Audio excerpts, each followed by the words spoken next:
Okay, now let's take a look at g of x. Here we have g of x. Is it a function? Does it pass the vertical line test? Yes. Is it continuous? Can I trace my pencil from start to stop of the graph without picking it up? Yes. Is my graph 1 to 1? Does it pass the horizontal line test? No. What are my domain values? Everything from negative infinity to positive infinity can go in.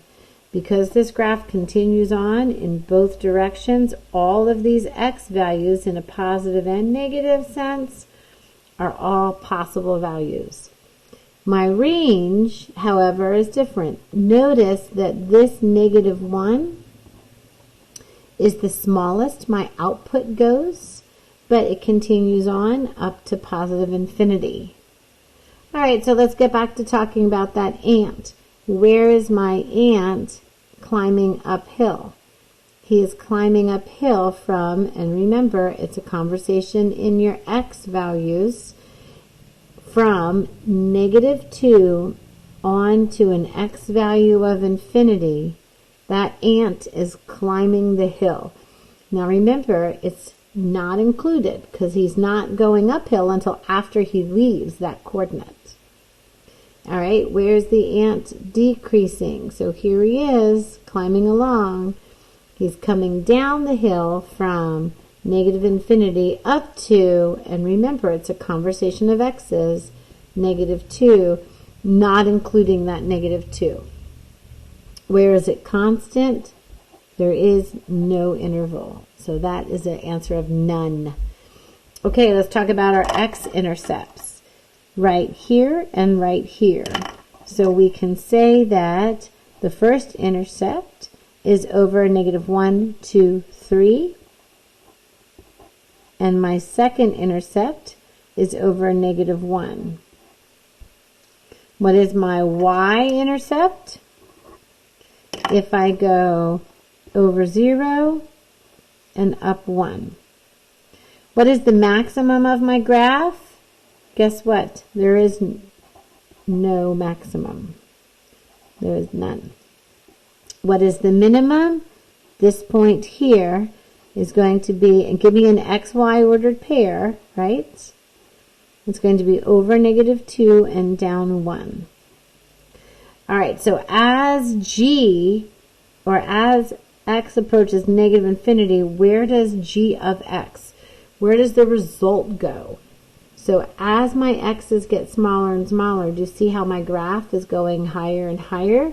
It is approaching infinity.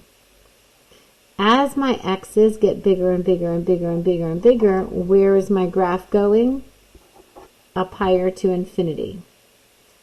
All right, so now we've got some questions about function notation. Is g of -1.5?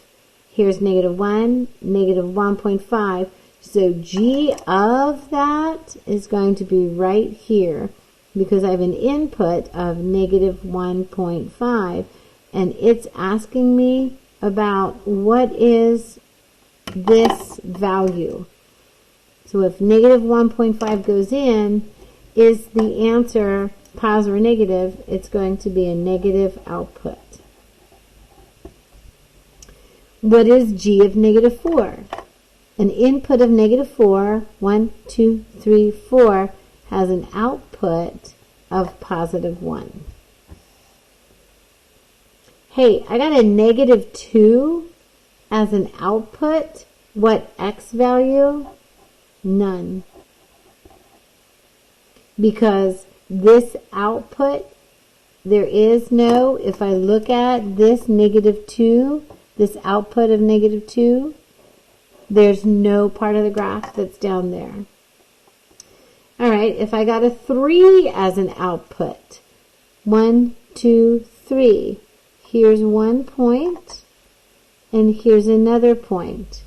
So those two x values are -1, 2, 3, 4, 5, 6. X could be -6, or x could be +2. Each of those input values will give you an output value of 3. All right, my output is 0, so my output is equal to 0. Guess what? Those are going to be my x-intercepts. So believe it or not, I've already talked about where I have an output of 0. So -3 and -1, right here and right here, give me an output of 0. All right. Is g of -6, 1, 2, 3, 4, 5, 6. Here's g of -6, so g of -6. Is that greater than g of 1? G of 1 is right here. Here's g of 1 is here. Is this higher? Is it greater than? Yes, it is. That was a tricky one. Hope you guys did well.